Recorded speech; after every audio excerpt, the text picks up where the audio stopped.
하나님께서 우리 가정에 복 주시는데 자녀의 복을 주시는데요. 그 자녀들은 뭐라고요?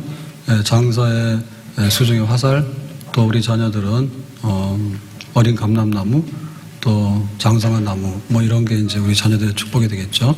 근데 이 축복이라고 하는 것은 부모 세대가 경험하지 못한 것이 자녀들에게 갑자기 나타날 수는 없고요.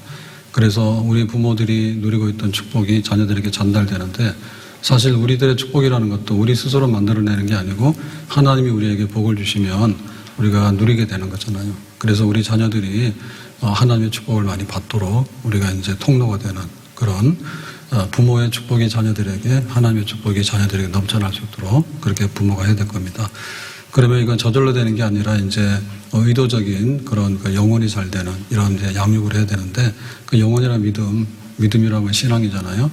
그래서 하나님이 어떤 분이고 무슨 일을 하시는지, 또 하나님의 아들 예수님을 통해서 우리를 얼마나 사랑하시는지, 그렇기 때문에 우리는 하나님을 예배하고 또 하나님 말씀대로 살고 또 하나님께 기도드리고, 그래서 가정이 항상 교회 같은 영적으로 이렇게 항상 기름지고 영적으로 풍성한 이런 가정이 되면 그 가운데서 부모 세대가 복을 받듯이 자녀 세대에는 더 넘쳐나는 복을 받게 되는 줄로 믿습니다.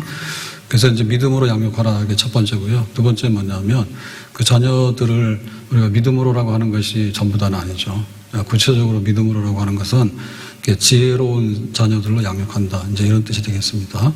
그래서 이제 지식보다는 지혜다 그랬는데, 지식은 그냥 그 사실 자체고요. 지혜라고 하는 것은 그거를 이제 운영하거나 적용하는 능력이 지혜가 되겠죠. 그래서 지혜로운 것, 이거는 자기의 재능이나 은사를 따라서 이제 그런 게 되겠습니다. 세계적인 물리학자인 아인슈타인은 그 8살 때까지 전응아인 줄 알았대요, 부모가. 그 아이의 그 천재성을 몰랐던 거예요. 그 초등학교 들어갔는데 1학년 때 그 선생님이 이제 그 아이들한테 대해서 평가를 썼는데 그 평가가 뭔가 하면 이 아이에게는 어떠한 좋은 거를 기대할 수가 없다. 굉장히 절망적인 기대를 썼습니다. 근데 이제 아인슈타인은 세계적인 그런 천재 물리학자가 됐잖아요. 그러니까 이제 그 자녀들마다 이제 그 소질이 다르고 개성이 다르고 그런 은사가 다 다른 겁니다. 그러니까 이제 그런 것들을 이제 우리가 발견하는 게 지혜가 되겠죠. 지혜로운 자녀. 그래서 만약에 이제 국어라든지 또 이렇게 영어라든지 이렇게 어학적인, 문학적인 쪽으로 잘하게 되면, 문과로 잘하게 되면, 그러면 이제 너는 수학만 좀 잘하면 되는데, 이렇게 갖다 붙이면 사실은 할 수 있는 얘기긴 하지만 두 가지 다를 잘할 수 있는 건 좀 어렵잖아요. 그러면 이제 수학을 잘한다 그러면은 야, 너는 좀 국어나 좀 잘했으면 좋겠는데, 이렇게 하기보다는 그냥 잘하는 쪽으로 잘하는 걸 인정해버리면 되는 겁니다. 그러니까 그렇게 해서 이제 획일화시키지 말고, 그 다음에 그 개성이 이렇게 묻히지 않도록 해서, 그러니까 남들하고 비교 세워서 줄 세놓은 것만 계속 하다 보면 줄만 서다가 다 끝나잖아요. 그러니까 줄을 서더라도 이쪽에 서야 될지 이쪽에 서야 될지, 내가 서야 될 줄이 뭔가를 알게 되는 거, 그게 바로 이제 지혜로운 자녀가 되겠죠. 그래서 그 유대인들은 직업을 가질 때, 중세시대 때 그 의사이거나 혹은 이제 여행자, 이렇게 돌아다니면서 이제 그 사업을 하는 사람들인데요. 그 의사가 되면은 한 곳에 정착을 해야 되잖아요. 그 의사라고 하는 자기의 직업을 가지고서. 그 다음에 이제 사업하고 다니는 사람은 그야말로 이제 상업을 잘해야 되는 겁니다. 가서 뭘 하면은 이익이 되는지, 이걸 어떻게 관리하면 되는지, 이런 거는 이제 지혜로운 산물이죠. 그냥 뭐 거기서 지식이 있고 공부만 잘하고 학교만 나왔다 해가지고 그 유대인들은 박해를 받고 떠돌이 생활을 많이 하다 보니까 그런 생활을 할 수가 없거든요. 그래서 이제 지혜로워야 되는 겁니다. 지혜로운 사람이 살아간다. 그러니까 우리 자녀들이 어떻게 양육될까라고 할 때 하나님을 사랑하긴 하는데 우리가 나를 알고 우리 이웃을 알고 또 이 세상을 알아야 되잖아요. 그러니까 이 세상에서 살아남는 방법은 지혜로운 사람이다. 그 지혜의 그 스승이 바로 랍비잖아요. 그래서 어느 랍비가 배를 탔습니다. 근데 그 배에는 이제 부자들이 타가지고요, 서로 자랑하는 거예요. 내가 제일 부자라고. 그 자랑을 할 때, 이제 갑자기 이제 해적이 들이닥쳐가지고, 이제 이 배에 있는 그 모든 것을 뺏었습니다. 그러니까 이제 부자들이 하루 아침에 빈털터리가 된 거죠. 그래서 이제 항구에 와가지고 이제 배에서 내렸는데, 부자들은 이제 다 모든 재산을 잃었잖아요. 근데 이 랍비는 선생이거든요. 그래서 이제 거기서 이제 학생들을 불러 모았어요. 그래서 이제 그 가르치게 되니까 자기가 생활비를 받잖아요. 그래서 우리의 물질이라고 하는 것이 모든 것처럼 보이지만 지혜라고 하는 것은 그 어느 상황이나 어느 장소에서도 통할 수 있는 거예요. 물질이 안 통하는 데도 있어요. 우리가 돈 가지고 가더라도 식당이 없으면 밥 먹을 데가 없거든요. 밥 먹을 데 없어요. 근데 우리가 사람을 알게 되면 그냥 뭐 식당 안 가더라도 이렇게 아는 사람들한테 우리가 함께 신세를 지고 나눠 먹으면 되잖아요. 그래서 얼마나 지혜로운가, 그것이 문제다. 그래서 자녀들이 그 지혜롭게 이렇게 살아갈 수 있도록 하는, 정말 그 하나님을 경외하면서 하나님이 주시는 지혜가 항상 넘쳐나는 자녀들이 될 수 있도록 너무나 세상적인 이런 교육에다가만 다 맡기지 말고 하나님이 지혜의 은사를 주셔서 분별력이 있고 또 해야 될 일이 뭐고 안 해야 될 일이 뭔가 이런 것들을, 그래서 하다 보면은 학교 자체가 우리의 직장을 다 말해주는 건 아니에요. 우리가 필요한 자격증은 딸 수 있죠. 그렇지만 그 자격증 다음의 문제는 또 다른 문제가 되는 거죠. 그리고 똑같은 거를 하더라도 알바를 시켜놓더라도 주인한테 도움이 되는 알바가 있는가 하면 주인한테 해가 되는 사람도 있거든요. 그게 시급도 못하는 사람이 있어요. 그러니까 그거는 지혜의 몫이에요. 내가 어떻게 하면은 지혜로울까 그랬을 때 주인이 맡기고 갔으면은 정말 밤낮으로 이렇게 성실하게 잘 돌보면 지혜로운 종이 되는 겁니다. 그러니까 주인이 올 때 잘했다 칭찬받잖아요. 근데 만약에 지혜롭지 못하면은 이게 주인한테 손해를 끼치거나 아니면 이제 방종하고 게을러가지고 그렇게 해서 이제 일을 망가뜨리게 되는 거죠. 그래서 어느 곳에 있더라도 지혜로운 사람. 자, 그럼 세 번째로는 우리 자녀가 어떻게 커가면 좋을까라고 할 때 성품이 성품. 사람이라는 것은 사람의 성품이 좋으면 거기서 복이 와요. 그리고 이제 그 인성, 댐댐이가 이제 똑바르게 되면 또 그만큼 자기가 대우를 받게 되고 주고받는 게 있잖아요. 그래서 이제 모든 게 형통한 길을 걸어가게 되는 복 있는 사람이 되는 거죠. 그래서 이제 성품이 좋고 그 다음에 우리의 그 인성이 좋다. 사람이 괜찮네. 왜냐하면 하나님을 우리가 잘 믿는다고 하는 얘기는 하나님만을 믿는 게 아니거든요. 하나님을 사랑하고 그리고 동시에 이웃을 사랑하잖아요. 그러니까 이웃 사랑한다는 얘기는 내가 좋은 사람이 된다는 거죠. 내가 좋은 사람이 되니까 좋은 이웃이 되는 거죠. 그럼 좋은 이웃이 되면은 또 좋은 이웃들하고 함께 어울려서 살게 되는 거죠.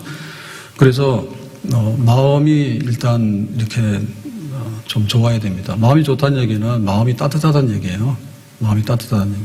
그러니까는 이 사람이 그 사람의 좋은 어떤 그 품성이 있다. 그거를 이제 가져야 되잖아요. 그러면 이게 언제 생기는가 하면, 이게 살아가면서 이렇게 커가는 겁니다. 어느 날 갑자기 악마가 천사가 될 수가 없고요. 또 어느 날 갑자기 천사가 악마가 되는 거 아니에요.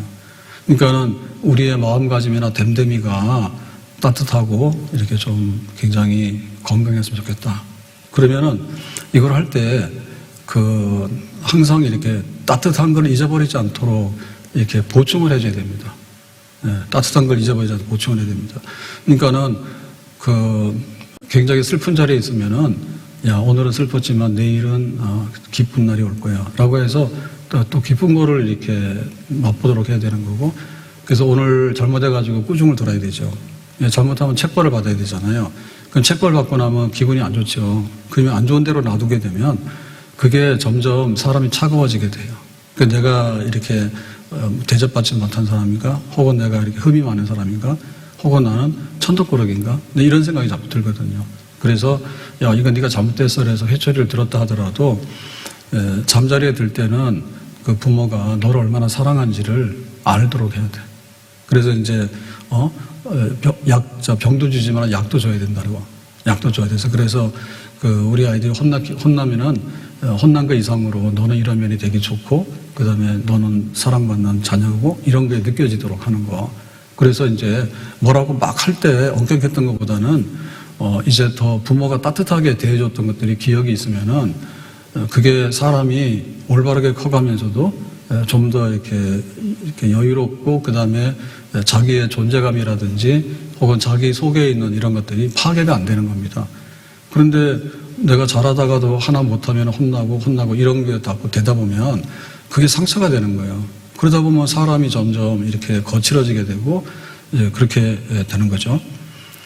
그래서 나쁜 감정이 없도록 나쁜 감정이 없도록 항상 우호적이고 좋은 속에서 사는. 그러니까는 막 그 폭력이 난무하거나 혹은 이렇게 굉장히 이렇게 막 억압받거나 혹은 이런 안 좋은 그런 분위기 속에서 오래 살다 보면 사람이 자기도 모르게 그렇게 나와요. 자기 나와요. 그래서 항상 따뜻한 말로 할 줄 알고 따뜻한 말로 자기가 이렇게 대접을 받으면 또 남자는 따뜻한 말을 하게 되고. 그러니까 사람이 부드럽고 온순하고 따뜻하기 때문에 어디 가더라도 그 사람은 대접받게 되고 또 다른 사람들한테도 칭찬받는 그런 축복의 사람이 되겠습니다. 그리고 이런 것들을 하려고 하면 생활 자체가 즐거워야 됩니다. 생활이 즐겁다는 얘기는 놀이입니다. 놀이. 생활이 놀이입니다. 그러니까 놀이라고 하는 것이 보면은 우리는 노동을 하잖아요. 노동 자체는 좀 고단하거든요. 근데 그 놀이 자체는 즐거운 거예요. 그래서 항상 좀 즐겁다라고 하는 것이 우리 속에 느껴지도록 해야 된다고. 그러려면 어떻게 되냐면 많이 놀아야 돼요.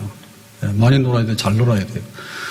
그래서 그 우리가 이제 축산 우리가 먹는 식품 중에도요. 이러한 고기라든지 뭐 계란이라든지 이런 걸 먹을 때 이제 이게 그 동물로부터 섭취하는 그런 게 있잖아요. 그러면 사실은 이렇게 닭도 방목한 닭이 있고 돼지도 방목한 돼지가 있단 말이에요. 소도. 근데 그게 아니라 이렇게 억압된 데서 이제 기계적으로 키워낸 것들은 병이 많죠. 병이 많죠. 그리고 병이 많고 항생제 같은 걸 많이 하잖아요. 이게 몸에 별로 안 좋은 거예요. 그러니까 이게 자유가 없고 자기 생활이 없는 거지 그냥. 아주 그냥 기계적으로 돈 만드는 축산이잖아요. 그죠?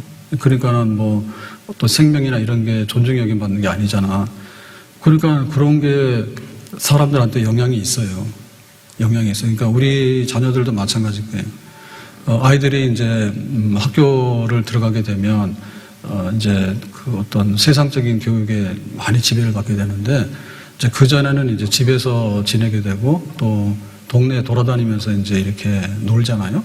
그래서 학교 가기 전에 유치원 가기 전에 그냥 자기가 사는 생활, 이런 생활이 놀이가 많으면은 그 사람이 굉장히 지혜롭게 되고 그 다음에 놀이를 통해서 사는 즐거움 이런 걸 알게 돼요. 그래서 아이들은 그냥 놔두면 자기들끼리 행복해요.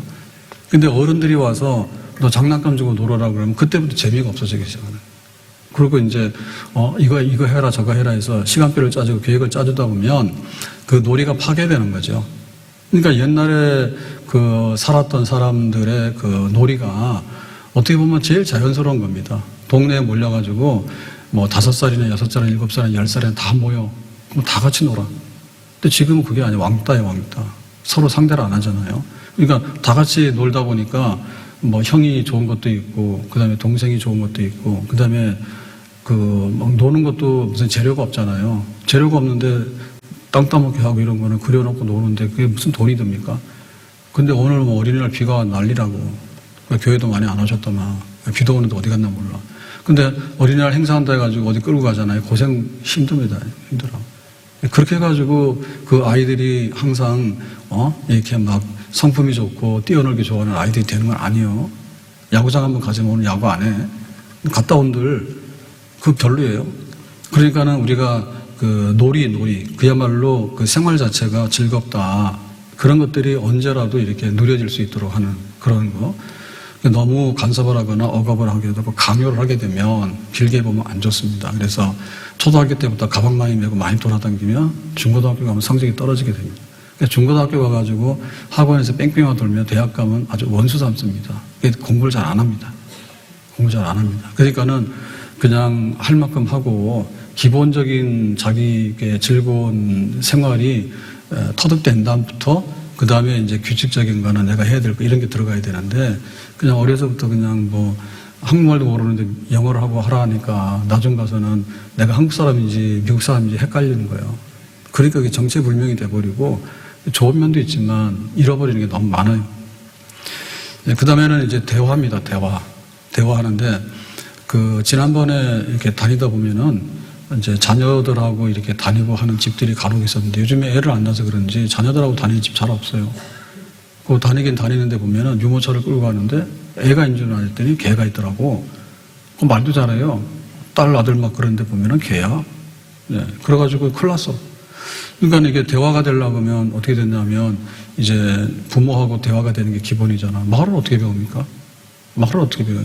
말을 부모로부터 자꾸만 듣다 보면 1000번, 3000번, 5000번 듣다 보면 이게 이제 언어가 형성이 돼서 말을 하게 되거든요. 근데 말은 했지만은 자기 대화 상대가 누구냐라고 할 때 대화 상대가 부모하고 이렇게 허심탄회하고 하는 얘기 이런 게 돼야 되는 거예요. 그래서 초등학교나 뭐 중고등학교 가면은 큰 애들은 부모하고 잘 안 나오잖아요. 그러니까 초등학교 고학년이나 중학교 저학년 정도. 근데 가면서 그러더라고. 아버지 자전거 사주세요. 그러니까 아버지가 그래. 그러면 이번에 수학 90점 그러니까 간도야 막 이러고 싸우더라고. 근데 그런 아이들도 몇 년 전에는 봤는데 지금은 잘 안 보여요. 그렇게 좀 큰 아이들이 부모하고 여기 산책로 나와가지고 같이 자전거도 타면서 같이 대화하고 이런 걸 잘 볼 수가 없어요. 그러니까 이게 대화인데 지금 부모하고도 대화가 안 되면 누구랑 대화합니까? 형제가 많냐? 형제도 많지 않아요. 그러니까 고립된 거예요. 그러니까 뭐냐면 인터넷이나 하고 게임이나 하고 해가지고 뭐 말은 하긴 하죠. 근데 친구하고도 진지하게 말을 못 하거든요. 혼자 고립되어 있는 거예요. 그러다 보니까 어떤 게 생기는가 하면 그 자기의 그 삶에 대한 어떤 것들을 어떻게 풀어나가야 되는지에 대해서 너무 고립감이 많은 거예요. 그렇게 되다 보면은 사람이 말 안 하고 성격이 아주 그냥 외골수가 되거나 고립되거나 아니면은 또 다른 것에 접촉돼가지고 내가 연예인하고 잘 통하죠. 네. 누가 내가 가수를 좋아해 그러면은 좋아할 수는 있잖아요. 근데 그 사람하고 나하고 대화가 되는 건 아니에요. 혼자 일방적으로 좋아하거든요. 그게 안 되는 거지. 그러니까는 사람은 사람하고 말을 해야 되는데 가족들하고 말 안 하는데 어디 가서 말을 하겠냐고. 그러니까 말 안 하는 사람이 상대방 말귀를 알아들을까? 그러면 내가 직장 가서나 학교 가서나 친구들하고 사귀고 말하고 하는 데 있어서 집에서 잘 해본 놈이 잘하겠어요? 아니면 집에서 혼자만 외동인데다가 말도 안 하고 아무것도 안 하는 거야. 평일날은 아버지는 직장 가니까 볼 수가 없고 또 주말 되니까 뭐 놀러 가고 아버지 볼일 보러 가니까 또 볼 수가 없고 이렇게 돼버리면 완전히 이게 말을 잊어버리는 그야말로 대화의 상대를 잊어버리게 되고 우리가 지혜로운 사람이 되는데 지혜로운 건 뭐냐면 자꾸만 대화를 하면서 이렇게 말을 주고받고 할 때 지혜로워지게 되는 거고 따뜻해지게 되는 거예요. 한 대 얻어맞더라도 야 그러면은 다음에는 잘해 이렇게 해가지고는 안 되고 끌어안고 대화를 하고 풀어주고 그 다음에 이제 줄 거를 주고 받을 거 받고 이런 게 계속해서 이제 교제가 돼야 되잖아요. 그게 아버지가 되든 어머니가 되든 그리고 놀이가 돼야 되고 사는 것이 놀이가 돼야 되는데 억압하고 강요하고 해가지고는 인간이 거기서 견뎌낼 수가 없게 되겠죠. 그래서 이제 그 친구 사귀는 문제가 굉장히 중요한 문제인데 그 친구를 통해서 이제 철을 날카롭게 한다 했잖아요. 그래서 사람이 성장하는 거예요. 그래서 친구가 없다는 얘기는 우리 삶의 모든 자산을 많이 잃어버리는 거예요. 그리고 친구 중에서도 자기보다 못한 애들 많이 만나거든요. 그 보면은 막 형편없이 막 끼리끼리 돌아다니는데 그것보다는 내가 가지지 못한 것들을 좀 가지고 있는 아이들. 그래서 그런 아이들이 모여서 친구가 되다 보면 내가 잘하는 것도 있지만 저 친구가 잘하는 게 있는데 저 친구 잘하는 거를 내 취미로 삼고 나도 같이 따라서 하고 이제 이렇게 돼버리면은 그거 좋죠. 그렇죠. 교회 와서도 좀 친구 사귀어야 되거든요. 교회 와서도 애들이 교회 오더라도 너무나 단조로운 거예요. 와서 대화가 없어. 자기들끼리 놀고 좀 수다도 떨고 애들도 교제를 해야 된다니까. 애들도 주일날. 근데 아이들 교제를 못 하잖아요. 끝나면 공과금 끝나면 딱 데리고 가버리잖아요. 그러니까는 교회 친구도 없는 거예요. 그러면 학교 나가서 친구가 있겠는가? 잘 없죠. 그러니까는 그 자기의 삶이 빈약해지게 되고 그 삶의 인성 부분이나 사람다운 부분이 발달이 안 돼요. 발달이 안 돼. 좋은 친구들을 사귀도록 해라. 좋은 친구 사귀려면 어떻게 되면은 이건 돈 좀 드려야 되죠. 그래서 친구하고 막 나가서 하는 것보다는 초대를 해가지고 그 친구하고 밥도 먹게 하고 그 다음에 또 친구의 친구를 통해서 좋은 그런 모임이 이루어지도록 하게 해야 되고 이런 것들을 부모가 좀 지원을 해줘야 됩니다. 뭐 하고 돌아다니는지도 모르고 친구 만나지 마라 하고 이렇게 되다 보니까 자기가 성장하면서 할 수 있는 친구들이 없어요. 그거 없어요. 조기 유학을 많이 갔는데 좋은 점도 있지만 나쁜 점이 뭐냐면 사실은 이제 부모하고 별개의 인생이거든요. 별개의 인생이라고. 근데 거기서도 처음에는 이렇게 주변에 애들이 있다 하더라고. 초등학교 때 가면. 근데 중학교 가면 조금 더 그래요. 근데 고등학교 가면은 딱 인종이 나온대, 인종이. 고등학교 정도 되면 이 정체성이 딱 서가지고는 인종이 나오기 때문에 거기서 많이 장벽이 생긴대요. 그러니까는 결국에는 그 나라 사람이 못 되는 거지. 그 나라 사람 못 되는 거예요. 그러니까는 진짜 친구를 얻기가 참 어려워요. 그래가지고는 여기 우리나라로 다시 돌아오게 되면 사실은 사회에서 맺은 친구들은 어떤 계약 관계로 인해서 부득이하게 이익 관계로 알게 되는 친구들이지 막 초등학교나 여기 학교 들어가기 전에 돌아다니면서 놀았던 그런 친구들은 아니에요. 그러니까는 이 삶의 끈이 굉장히 약해. 삶의 끈이 약해. 그래서 이러나 저러나 좋은 친구들을 많이 사귀도록 하자. 그런 친구들을 후원해주고 그런 친구들과의 모임 같은 거를 적극 지원해주는 것이 자녀들이 앞으로 잘 살아갈 수 있는 하나의 축복의 배경이 되겠다. 그 다음에 이제 우리 자녀들의 좋은 성품의 사람이라는 것이 뭐냐면 굉장히 이기적이거나 나밖에 모르는 사람은 어디 가더라도 왕따 당하고 자기가 나중에는 고인분에 빠지게 됩니다. 그러니까 이제 주는 자가 복이 있다 했잖아요. 이게 도와주는 사람이고 구제하는 사람이잖아요. 근데 이것도 다 커서는 안 되는 거예요. 다 커서는 안 되고 어려서부터 이렇게 주는 거 이런 거를 굉장히 아주 자기의 삶으로 받아들일 수 있도록 해야 됩니다. 다시 말하면 선행입니다. 구제하고 선행하는데 그런 거. 그래서 이제 굉장히 굶주리는 아이들이 있으면 학교에서 우리 배고픈 아이들을 위해서 뭐 하자. 혹은 또 제3국에 굉장히 병든 아이들이 있으면 혹은 그런 아이들을 위해서 돕자. 뭐 이런 식으로 해가지고 자꾸만 이렇게 줄 아는 거를 연습을 많이 하고 많이 해야 됩니다. 근데 지금 보면 우리가 장난감 가지고 놀거나 혹은 집에 있는 애완견이나 이렇게 반려동물 데리고 노는 거는 돈을 많이 쓰잖아요. 근데 실제로 사람들을 돕고 해야지 내가 도움받을 수 있는 거잖아. 그렇게 주고받아야지. 그 선행, 구제하는 거. 그래서 비유를 했는데, 임금이 이제 한 남자를 이제 불렀습니다. 궁궐로 오라 하니까, 궁궐로 갈 때는 겁이 나죠. 왜냐면은 임금님이 나를 이뻐해서 부르겠냐. 근데 만약에 내가 뭐가 잘못됐는데 부르면, 경찰이 있으면 그렇잖아요. 경찰이 있으면, 내가 뭐 잘못했나 이런 생각이 들잖아. 그러니까는 처음에 있는 친구가 그랬대요. 처음에 있는 친구가, 야, 나는 궁궐에 못 가. 딱 거절을 하더래. 그 다음에 두 번째 친구는 뭐냐면, 그래, 너 혼자 가는 게 겁나냐? 그러면 궁궐 입구까지만 갈게 하더래. 근데 이제 세 번째 가는 친구는, 그래, 궁궐에 임금님 만난 데까지 같이 갈게. 생사를 같이 하는 거죠. 그죠? 그래서 이 비유가 무슨 얘기냐면, 그러니까는, 야, 나는 못해라고 하는 얘기는 제일 빨리 등 돌리는 사람입니다. 제일 빨리 등 돌리는 게 뭔가 하면 돈이에요. 네, 돈이에요. 물질인 거예요. 그러니까 물질은 우리한테 내가 돈을 내면 뭐든지 가져올 수 있지만 내가 돈이 없는 순간에 아무것도 못 가져오게 돼요. 그러니까 물질이 제일 등을 빨리 돌리는 거예요. 그러니까는 네가 살아가면서 뭐가 중요하라고 할 때 자기가 어려울 때 나는 돈이 없는데 돈이 나한테 옵니까? 안 오잖아요. 그러니까 돈에다가 우선순위 두지 말아야겠죠. 두 번째는 뭐냐면 사람이에요. 사람은 어느 정도로 우리를 도와줄 수 있어요. 근데 이제 결정적인 순간에는 뭐냐면, 야, 나는 좀 힘들 것 같아. 너 눈 하나 빼줄래? 나 힘들 것 같아. 그럴 수밖에 없는 게 사람인 거야.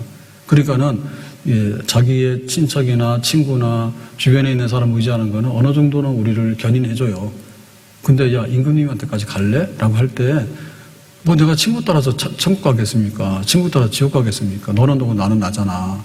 그러니까는 이 사람이라는 것도 마지막에는 우리를 끝내 행복하게 못 해준다니까. 그러면 뭐냐면 구제하고 선행하는 거 있죠. 이거는 어디 가더라도 겁날 게 없어. 내가 줬는데 뭐. 내가 줬으니까 야, 너 나한테 많이 줬지? 그러니까 내가 너한테 줄게. 그거는 언제라도 살아있는 거죠. 언제나 살아있는. 그러니까 이게 내가 베풀 줄 알고 줄 줄 알고 이런 삶을 살다 보면 그 사람이 처음에는 좀 손해보는 것 같은데 결정적일 때 내가 도움을 받아야 될 때는 뭐냐면 내가 도와줬던 사람이 나를 도와주고 항상 도움을 주는 사람이 도움을 받는 거지 나는 몰라. 낚여밖에 못할. 이렇게 해서 항상 줄 줄 몰랐던 사람은 마지막에 가서는 없는 거잖아요. 그래서 우리 자녀들이 살아가면서 결국에는 하나님을 예배하고 말씀대로 살고 예배도 드리고 찬송할 때 다 좋은데 결국에 우리 인간이기 때문에 인간이라고 하는 것은 내가 가족 안에서 이웃과 친구들하고 직장과 사회생활 속에서 살아가야 되는 거란 말이야. 우리가 아무리 믿음이 있다 할지라도. 그러니까는 단순하게 나는 너보다도 더 잘해라고 하는 것보다도 나는 너하고 좀 다른데 이런 상황에서는 나는 이렇게 할 거야 라고 하는 지혜로운 사람. 지혜로운 사람은 어디 가서 굶어 죽지 않잖아요. 지혜가 있기 때문에 다 살아가잖아요. 비결이 있잖아요. 그러니까 지혜로운 사람. 지혜로운 사람은 성품이 있고 마음이 따뜻한 사람이라니까. 그러니까 항상 따뜻하게 자기가 대접을 받을 줄 알아야지 따뜻한 마음을 유지할 수 있다고. 그리고 항상 놀이. 사는 것은 즐겁고 이렇게 살아도 재미있는 일들이 참 많아. 이게 터득이 된 사람하고 항상 끌려다니면서 고문당하고 괴롭힘을 당한 사람하고는 다르지. 그리고 주변에 좋은 친구들이 많고 그 다음에 자기가 베풀 줄 알아서 베풀 줄 알다 보니까 항상 누구인가 도움받을 수 있는 이런 길이 항상 열려지는 사람이죠. 하나를 심으면 나중에 100배로 열매를 맺잖아요. 그래서 인색하거나 혹은 너하고 나하고 몰라라고 이렇게 고립돼서 사는 것보다는 이웃과 함께 살아가고 특별히 이웃에게도 줄 아는 사람으로 살아갈 수 있는 것. 이것이 자기가 터득해야 되고 자기가 배워야 될 점이에요. 그럼 어디 가더라도 이 사람은 평균 이상으로 잘 살고 하나님이 이런 사람을 부유하게 하고 복되게 하는 그런 아름다운 축복의 사람이 될 것입니다. 그리고 이제 우리가 이제 믿음 안에서 우리 자녀들의 성품 고를 때 우리가 식탁에서 모든 것이 이루어진다 하잖아요. 집안의 모든 것이 식탁에서 이루어져요. 그러니까 밥 먹는 거 보면 그 집 다 알거든요. 그러니까 막 맵고 짭고 막 이런 것만 계속 먹거나 이러면 안 돼요. 혼자 밥 먹는 집은 잘 될 리가 없어. 가급적이면 식구들이 자주 모이고 그 다음에 식탁에 즐거움이 있고 그래서 거기서 또 부모님하고도 대화도 하게 되고 또 자기가 좀 고민거리도 얘기하게 되고 그리고 이런 건 어떻게 되냐면 또 삶의 지혜도 배우게 되고 이렇게 해서 식사가 아주 굉장히 집안의 가문이고 또 집안의 축복의 미래가 거기서부터 나오는 겁니다. 그러니까 이렇게 막 장을 담궜는데 장 맛이 좋고 음식 맛이 좋다는 얘기 아니에요. 사실 그것만이 아닌 거예요. 그 식탁을 통해서 먹고 사는데 급급한 사람, 배고파서 그런 사람들하고 좀 먹는 게 넉넉한데 넉넉하면서도 이렇게 대화하고 즐거워가지고 이렇게 넉넉한 거하고 그게 다르잖아. 그러니까는 우리 자녀들이 좋은 사람이 되려고 그러면 밥을 많이 먹어야 돼. 집에서 부모님들하고. 그러면서 이 밥 먹는 철학이 있어야 된다고. 밥 먹는 철학이. 일하기 싫은 자는 먹지도 말라 했잖아. 밥 먹을 때 아무것도 안 하는데 좋은 거 자꾸 치려다 주고 막 돈 주고 용돈 주고 이렇게 되면은 자녀 망가뜨리겠지. 그러니까 네 손으로 일한 대로 먹어라. 근데 먹는 거는 먹는 게 문제가 아니라 사실은 삶의 질의 문제거든요. 그러니까 내가 이걸 먹고 나서 어디다 힘써야 될까? 그래서 우리가 옛날에 교회 이렇게 신방 많이 하고 그럴 때 보면 기도가 있어요. 그러면은 이제 참 옛날에는 지금 모르는 게 굉장히 많습니다. 그래서 목사님들이 당뇨 많이 걸렸거든요. 집에 가면 옛날에는 막 믹서커피 이런 거 막 좋아했잖아. 대접이라 해가지고. 그래가지고 바카스 이런 거 다 보면은 다 설탕 달달한 겁니다. 당 올라가는 겁니다. 그래가지고 그냥 신방을 10집 하면 10집 반 해놓는 거예요. 목사님 순진해가지고 그걸 다 드시는 거야. 그러니까 배가 불룩 나와가지고 당뇨 걸리고. 그러니까 대접 안 하라고. 그게 나쁜 면도 있었지만 사실 보면은 그런 교회는 망가지지 않아요. 목사님 신방 오세요? 그리고 내가 대접할래요? 그게 망가지지가 않아요. 신방 오지 마세요. 연락도 하지 마세요. 나 아는 척 하지 마세요. 결국엔 다 망가지는 거예요. 망가지는 거예요. 그래서 함께 이제 이렇게 신방하고 이렇게 식탁을 나누고 할 때 기도하잖아. 그러면 이제 신방 대원이 가게 되면은 장로님도 가고 그러면 장로님 기도 좀 해주세요. 그러면 장로님 기도한단 말이야. 그러면 이제 전도사님도 기도하고 그럴 때 보면 표준적인 기도가 있었어요. 우리가 식탁에 앉을 때 뭐냐면 이 음식을 먹고 하나님께 영광을 돌리고 또 이 음식에 비치지 않도록 하는 거. 이런 기도 다 했죠. 요새 그런 기도 합니까? 그 기도하면 안 망해요. 예? 내가 무엇을 먹고 마시고 입을 것인지 염려하지 마라 했잖아. 근데 우리는 평생에 염려 속에 살거든. 우리가 밥상에 앉을 때마다 먹고 사는 거는 문제가 없어. 기도하면서 그걸 우리가 터득하는 거예요. 그리고 하나님 주시는 대로 맛있게 먹는 거야. 그러면은 괜찮아. 근데 이게 없는 거야. 그러니까는 막 배달 음식 시키고. 얼마 전에 제가 본죽 한번 집에 사가지고 가야 된다 해가지고 갔어요. 그래가지고 한 가면서 인터넷으로 주문했는데 뭐 한 5분, 10분이면 되는 줄 알았어요. 한 5분 앞에 주문했거든요. 듣긴 들었는데 까먹었어. 그래서 주문하고 가면 되는 줄 알았더니 막 저녁 때가 돼서 이제 막 줄 서 있더라고. 예, 그래서 기본이 20분이래. 그래서 거의 한 20분을 기다렸어요. 15분 이상 기다렸어. 근데 가서 이제 먹어보니까 그 호박죽이라고 좀 잘 보이려고 사갔는데 맛있더냐 그랬더니 맛 되게 없다고 다시는 사오지 말라더라고. 그 나중에 먹어봤더니 그 집에서 했던 호박죽 그런 게 아닌가 봐. 아닌가 봐. 그러니까 이게 지금 먹는데 우리가 먹는 거가 아니고 사실은 그걸 통해서 아픈 사람이 있으면 야, 밥 좀 먹고 힘내고 위로를 하게 되는 거고요. 그 다음에 밥 먹는데 노동을 하려면 밥을 먹는 거야. 근데 그것보다도 하나님 앞에 빚지지 말자고 그런 거는 굉장히 중요한 식탁의 기도예요. 그러니까 우리 자녀들이 그거를 터득을 해서 얼마나 좋을까. 오늘 밥상에 앉아가지고 일용할 양식을 주신 하나님께 감사해요. 근데 내가 하나님을 잘 섬길게요. 그런데 이 음식에 빚지지 않게 이 음식이 나오려고 그러면은 엄마 아빠가 가서 돈 벌어서 나오지 누가 나와 그게. 그리고 그것만이 아니라 우리 사회가 어느 정도 질서 있게 유지가 되니까 밥상이 나오는 거지 전쟁 난리통에는 밥 먹을 게 어디 있어요? 없어요. 그러니까는 이 돌아가는 세상이 얼마나 귀한지 모르죠. 예? 얼마나 귀한지 모르잖아. 바나나가 어디 있냐고 우리나라에. 근데 막 가면 바나나 새 거 사면 맛없더라고요. 생이라서. 근데 폐기 처분되기 전에 그거 사면은 맛있더라고. 얼마나 싼지 모르겠어. 뭐 이만큼인데 막 2,500원인데 감당을 못 하겠다니까 가보니까. 그러니까 얼마나 하나님 앞에서 그 식탁을 통해서 농부가 수고했거나 아니면 수입돼 왔거나 얼마나 풍성한 그 삶의 지혜들이 그 식탁을 통해서 함께 그 공유되는지 모르겠어요. 그러니까는 그런 걸 통해서 평생에 이렇게 아이들이 살아가면서 우리 자녀들이 살아가면서 거기를 벗어나지 않았으면 좋겠어. 근데 딱 자기 돈 달라 할 때는 부모한테 와서 막 돈 주세요 눈치도 보더만 월급 타면은 그때부터는 국물도 없더라고. 월급 타면은 내 세상이라고 해요. 그러면서 떠나는 거예요. 그래서 참 실망스러운 게 많습니다. 왜 그 시간이 가면 자녀들이 더욱더 이렇게 성숙돼가지고 고개를 숙여야 되는데 그렇게 될까? 왜 기본이 좀 자꾸 무너지는 것 같아요.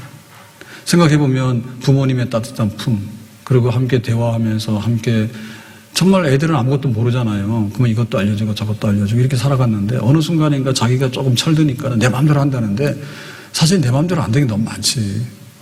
너 부모하고 대화 안 해요. 부모하고 대화 안 해요. 그러고는 이제 좀 구제하고 남한테 주라고 그렇게 가르쳐도 자기밖에 몰라. 나중에는 밥상도 보면은 내가 벌어서 내가 먹는다고. 이게 완전 가인이야, 가인. 내가 벌어서 내가 농사 지었는데 하나님께 뭐 예배를 드리냐고 기분 나빠가지고 말이에요. 그러니까 이제 이 세상에 나가서 하나님의 축복의 자녀가 아니라 그냥 세상의 자녀로 이렇게 미끄러져 나가는 거죠. 이 식탁의 기도와 이 식탁의 소중함이 정말 되는 집안에는 그 식탁을 통해서 집안에 가문이 쓰는 거거든요. 우리 믿는 집안에는 우리가 식사를 통해서 하나님께 감사하는 그런 식사의 기도를 통해서 아이들이 평생에 그걸 떠나지 않는다면 하나님 떠날 리가 없어. 밥 먹을 때 와서 하나님께 감사하고 내가 왜 살아야 될까? 그 다음에 하나님의 선한 일이 있는데 내가 그걸 어떻게 감당해야 될까? 하나님 앞에 나에게 힘을 달라고 하는 그런 은혜의 자리로 나갈 수 있는 밥 먹는 거. 이거 하나만 우리 자녀들이 터득한다 하더라도 절대로 하나님 떠나지 않는 복된 자녀가 될 줄로 믿습니다. 그리고 이제 마지막으로 보면은 그 유대인들은 이렇게 성인식 할 때요. 선물을 주는데 그 선물 중에 하나가 뭐냐면 손목시계랍니다. 손목시계. 그 손목시계가 뭐냐? 이 손목시계는 시간이 귀한 거. 그 다음에 시간이라는 게 약속이잖아요. 그죠? 약속. 그러니까 내가 약속을 잘 지킨다. 시간이 소중하다. 세월을 허송하지 않는다. 내가 신용불량자가 되지 않는다. 그게 시계야. 그러니까 이제 이런 거를 주면서 평생에 이런 사람이 되도록 해라. 라고 했대요. 교훈했대요. 그래서 그 사람이 살아가면서 신용이 있어야 되고 세월을 낭비하지 않으면 그 사람 되는 거거든요. 그런 자녀가 지혜로운 자녀고 그런 자녀가 성품이 좋은 자녀가 되겠죠. 에베소서 5장 16절에 말했습니다. 세월을 아끼라 때가 악하니라. 17절에 그러므로 어리석은 자가 되지 말고 오직 주의 뜻이 무엇인가 이해하라 그랬죠.